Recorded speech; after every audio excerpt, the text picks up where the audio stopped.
When I stepped into the courtroom that morning, my daughter Lena rolled her eyes and leaned toward her husband Trent, whispering something that made them both smirk. But then something unexpected happened. The judge lifted his head from the stack of papers, his eyes locking on me. His expression froze as if the past had walked into the room. In a hushed voice, barely audible, he said, "It's her." The entire courtroom went silent. Lawyers paused mid-sentence. Clerks stopped typing. Even the bailiff shifted nervously. Lena's smug look wavered and Trent frowned with confusion. They had no idea what those two words meant, but I did. I had lived long enough to recognize when fate was about to turn. They thought I was just an old woman clinging to a house. They believed they had stripped me of every ounce of dignity. What they never realized was that I carried a story much older, much stronger than their greed. Every morning in Riverton began the same way for me. I rose at 6, poured water into my old kettle, and reached for the chipped mug that had survived more than 20 years of breakfast. The smell of fresh coffee filled the kitchen while I checked on the African violets lined up on the windowsill. My late husband, Harold, loved those flowers, and tending to them kept him close to me even after he was gone. My life was not extraordinary. It was a rhythm of small habits, each one stitched with memory and meaning. I had never traveled far or lived in luxury, but I had poured every ounce of myself into raising my daughter, Lena. I worked late nights cleaning offices, sold baked pies at church events, and mended dresses for neighbors, all to make sure she had opportunities I never knew. To most people, I was just a quiet grandmother, but in my heart, I carried decades of sacrifice. That Thursday evening was meant to be special. I had spent hours preparing Harold's favorite chicken and dumplings, the dish Lena used to beg for as a child. I laid out my embroidered tablecloth, the one I had worked on when Lena was a teenager, and placed fresh flowers in the center of the table. I wanted to remind her that this was still her home, filled with love and memories. When they arrived, Trent walked straight into Harold's old armchair, switched on the television, and acted as if the house belonged to him. Lena stood there in the green dress I had bought her, her expression as cold as winter air. "Mom, we need to talk," she said in a clipped tone that made her sound like a stranger. She announced that the house was too big for me, that I couldn't maintain it anymore, and that they needed it for their growing family. They had already found a retirement community perfect for someone my age. My voice trembled as I pleaded, reminding her this was where her father had died, holding my hand, where every wall carried our story. But she only said, "Memories are in the heart, Mom, not on the walls." A few days later, Trent arrived without warning, bringing along a real estate appraiser in a gray suit. The man walked through my house as if it were all ready for sale. He measured rooms with quick, detached movements and scribbled notes on a clipboard. "The pipes are outdated," he said flatly. "The kitchen tiles are old-fashioned. This place would need a full renovation." I stood silently in the corner, clutching the edge of my apron. Those tiles he dismissed so casually had been placed one by Harold's hands when Lena was 10. I remembered the sweat on his brow, the patience in his smile, the hope in his voice as he told me, "This kitchen will last us a lifetime." And now it was being reduced to a line on a checklist. Lena followed the appraiser, nodding at his comments, never once looking at me. Each word felt like a hammer striking the walls of my heart. My home was no longer sacred to them. It was only property numbers and profit. The following week, they returned with a lawyer in tow. Trent carried himself like a man already in possession of the house, while Lena avoided meeting my eyes. The lawyer spread a stack of documents across my dining table and spoke with rehearsed politeness. "Mrs. Whitaker, these are the transfer papers. Once you sign, the property will be in safe hands. Everything has been arranged for your comfort." I scanned the pages, the words blurring together. Transfer of ownership, permanent, irrevocable. My chest tightened as I realized this was not about selling the house to someone new. This was about taking it for themselves. When I refused, Trent's mask slipped. His tone hardened. "You're not in a condition to make decisions anymore, Nora. Lena is your heir. She's acting in your best interest," the lawyer added quietly. "If you don't cooperate, we may have to consider proceedings for mental incapacity." The room spun.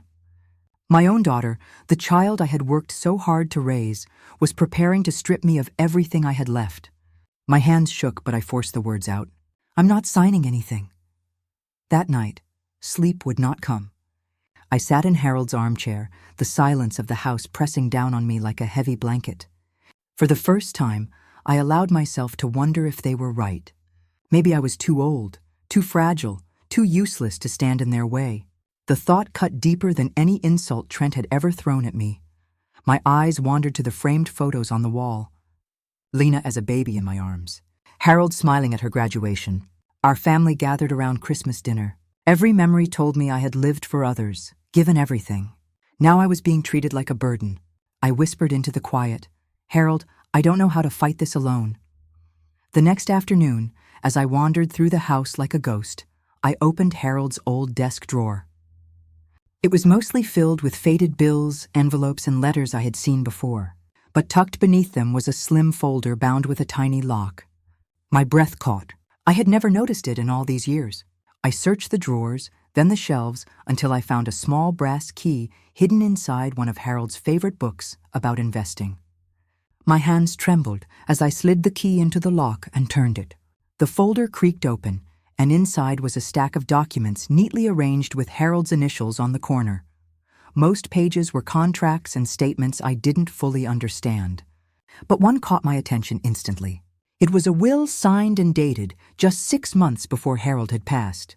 I sank into the chair as I began to read. Line by line, my reality shifted. Harold had been far more careful, far more deliberate than I had ever realized. And what Lena and Trent thought they could take from me was only a shadow of what Harold had left behind. Harold had never spoken much about money. I thought we lived on his modest salary and the little I earned from odd jobs. But as I flipped through the folder, the truth unfolded before me. For decades, he had quietly invested every extra dollar, buying small properties when prices were low, putting money into company stocks, even purchasing a piece of land outside Riverton that was now worth a fortune. The numbers on the statements made my head spin. But the greatest shock was yet to come. The building where Lena and Trent lived, the place they thought they were paying rent for each month, was ours. All those checks had been funneled into an account under Harold's name, now mine. For 2 years since his death, rent from every tenant had been quietly deposited, untouched, waiting for me. My heart pounded as I realized I wasn't just a widow clinging to a single house. Harold had left me an empire my daughter and her husband knew nothing about. At the bottom of the folder was an envelope addressed in Harold's familiar handwriting. My fingers shook as I unfolded the letter, and his voice seemed to rise from the page. "My dearest Nora, if you are reading this, then I am no longer by your side. Forgive me for keeping this secret, but I wanted it to be a gift for your later years. You worked harder than anyone I've ever known, and you gave everything for Lena and me. I wanted you to live without fear, to know you would always be safe. I must also tell you I never fully trusted Trent.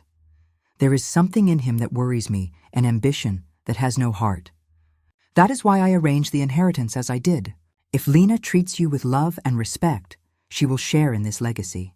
If not, you hold all the power to protect yourself. Use it wisely, not to hurt, but to teach." By dawn, I had made my decision. The tears from the night before had dried, replaced by a calm I hadn't felt in years.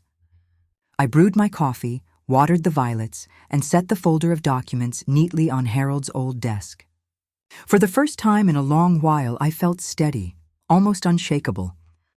When Lena and Trent arrived that morning with boxes and movers, expecting me to be packed and ready, they found me sitting in my armchair, sipping tea as if nothing in the world could bother me. "Mom, what are you doing?" Lena asked impatiently. "The movers are here." "I'm not leaving," I said, my voice even. Trent smirked, stepping closer, his tone sharp. "Mrs. Whitaker, you don't have a choice." I met his eyes directly, refusing to look away. "You're right, Trent. I don't have a choice. But it turns out you don't either."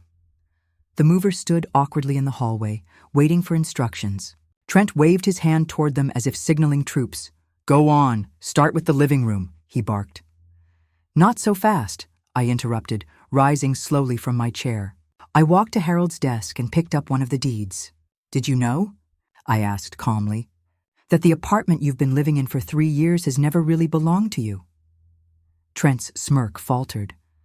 "We pay rent every month," Lena said, confused. "Yes," I replied, "to a management company that transfers it directly to me. Because I own the entire building. The silence that followed was thick, broken only by the creak of the movers shifting on their feet. Lena stared at the paper in my hand, reading it again and again. Trent grabbed it from her, his face turning pale as the truth sank in. "This has to be fake," he snapped. "You're bluffing." "Check the records yourself," I said evenly. "You'll find I'm not bluffing at all." Trent's voice rose, anger spilling through his teeth. "Even if this is true, you can't stop us. We'll fight it in court. You'll lose everything." I folded my hands in front of me. "On the contrary, you have 30 days to find another place to live. After that, the law allows me to evict you," Lena gasped, her eyes filling with panic. "Mom, you can't mean that. Family doesn't scheme to take away what isn't theirs," I answered firmly. "You made your choice when you tried to push me out." Trent, desperate now, blurted out, "Tell her! Lena, tell her why she can't do this." Lena's lips trembled. "Mom, I'm pregnant." The words pierced me deeper than any threat. I would be a grandmother, yet I was finding out like this, used as a bargaining chip. For a brief moment, my resolve wavered. But then Harold's letter echoed in my mind. "Use it not to hurt, but to teach." I straightened my shoulders. "Congratulations, Lena, but that doesn't erase what you've done." Lena's eyes brimmed with tears as she turned toward Trent. "Maybe we should just apologize. Try to make this right." Trent's face hardened. "I will never bow to her. She's manipulating you.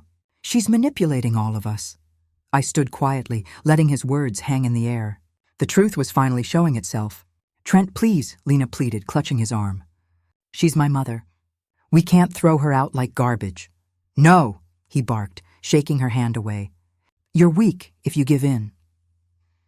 In that moment, I saw something shift in Lena. For years, she had echoed his voice, mirrored his disdain. Now she was staring at him as if she truly saw him for the first time. She turned back to me, her voice trembling. "Mom, I was wrong. I let him convince me that you were a burden, and I believed him because it was easier than admitting I married the wrong man." I swallowed hard. "Words are a beginning, Lena, but only actions will show me you've chosen differently." 2 weeks later, Trent returned in a rage. The building manager called up to my apartment, his voice nervous. "Mrs. Whitaker, he's demanding to be let in. He says his wife is being held against her will." I went down to the lobby, calm as ever. Trent stood there, eyes bloodshot, the smell of alcohol heavy on his breath. He jabbed a finger toward me. "You give me back my wife right now, or I'll have you arrested for kidnapping." "Lena is exactly where she wants to be," I replied evenly. "And you are standing on my property, which means you'll leave now." He laughed bitterly. "This isn't your building." Without a word, I dialed my attorney, Camille Current, and put the call on speaker. "Camille, could you confirm who owns this building?" "Of course, Nora," she said. "You are the sole legal owner." The manager's eyes widened. Trent's mouth snapped shut. For the first time, he had no answer. The weeks that followed were filled with preparation. Trent had filed a lawsuit claiming I had manipulated Lena, alienated her from him, and schemed to ruin their marriage. He even threatened to fight for custody of the baby. It was absurd, but I knew I needed to be ready. Camille gathered everything: text messages where Trent insulted Lena, voicemails where he threatened to leave her if she didn't push me into her retirement home, and sworn statements from neighbors who had heard his shouting through the walls. Piece by piece, the truth was documented. At the kitchen table, Camille coached me. "Answer directly, Nora. No extra words. The truth speaks for itself." Beside me, Lena practiced too, her voice shaking as she read her statement. "I betrayed my mother because Trent convinced me she was weak. I was wrong." Hearing her say it aloud was painful, but necessary. The courtroom would demand nothing less than honesty. The morning of the trial arrived with heavy clouds. Trent strutted in with an expensive lawyer at his side, his confidence fueled by arrogance. He glanced at me with the same contempt I had seen for years, but this time I felt no fear. I had truth on my side. His attorney painted me as a bitter old woman who couldn't let go, a manipulative mother who used money to destroy her daughter's marriage. The words stung, but I sat silently waiting. When it was our turn, Camille rose with calm authority. She laid out the evidence: text messages dripping with insults, recordings of threats, and witnesses ready to testify. Each piece struck like a hammer, and Trent's smirk began to fade. Then came the moment no one expected. The judge removed his glasses and looked at me closely. "Mrs. Whitaker, Nora Whitaker," his voice softened. "Do you remember me? 30 years ago, Family Court Judge Harlan's office, you were the secretary who stayed late to help an overwhelmed intern. Recognition struck." Beneath the gray hair and stern demeanor was Marcus Ellery, the timid young man I had once encouraged. "Marcus," I whispered, my throat tight. "Of course I remember." The courtroom froze. Trent's lawyer stammered, claiming conflict of interest. But Judge Eller's voice was steady. "There is no conflict. There is only justice, and the evidence is clear. Mr. Maddox has been the manipulator all along." For the first time in years, the balance of power shifted entirely. Kindness, it seemed, had circled back when I least expected it. Judge Eller's ruling was swift and decisive. He denied all of Trent's claims, declaring there was no evidence that I had manipulated Lena or interfered in their marriage. Instead, he concluded that Trent had subjected both Lena and me to intimidation, coercion, and emotional abuse. The gavel struck, sealing the verdict. Trent was barred from approaching either of us, stripped of any parental rights until further review, and ordered to pay court costs as well as damages for the suffering he had caused. Trent's face turned ashen, his bravado gone. His lawyer leaned in to whisper something, but it was useless. The fight was over. Beside me, Lena wept quietly, relief washing over her. I placed my hand over hers, not as a victory gesture, but as a reminder that this was not the end. This was only the beginning of rebuilding what had been broken. Outside the courthouse steps, she clung to me, whispering, "Mom, we're free." Freedom did not erase the wounds. When Lena moved back into the house, the air between us was fragile, filled with unspoken questions. I set clear boundaries. "If you stay here, it won't be as a guest.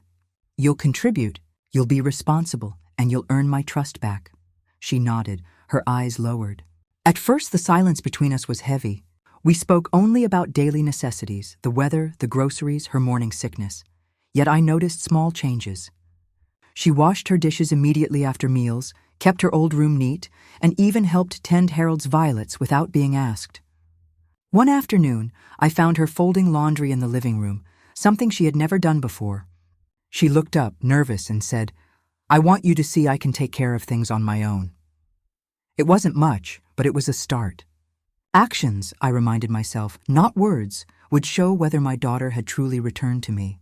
As the months passed, I knew Harold's legacy could not remain only within our family. Too many women like me had been silenced, pushed aside, or stripped of their dignity by those they loved most. With Camille's guidance, I used part of the inheritance to establish the Second Porch Foundation, a refuge for older women facing abandonment or abuse. We called it Second Porch because every woman deserves another place to sit, to breathe, and to belong when her first porch has been taken away. Within the first year, we housed 15 women. Their stories were heartbreakingly familiar. Children who sold their parents' homes without consent, siblings who claimed inheritances with lies, husbands who discarded their wives when they grew frail. Letters began to pour in, thanking us for restoring hope. One woman wrote, "You gave me back my name. I am not just a burden anymore." Every word reminded me that my pain had been transformed into purpose. Harold's gift was no longer just for me. It was for all of us.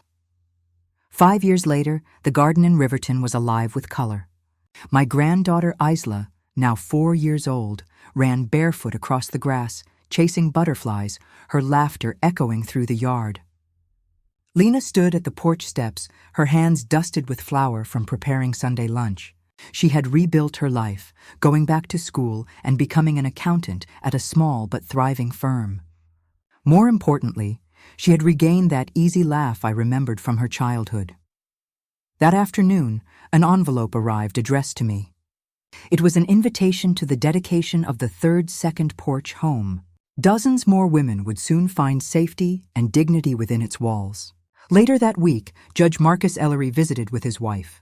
He smiled warmly and said, "Nora, your work has inspired us all. The Retired Judges Association wants to honor you for what you've built." As Isla climbed into my lap holding a yellow flower, I realized how far we had come. Pain had been turned into legacy, and love had survived its hardest test.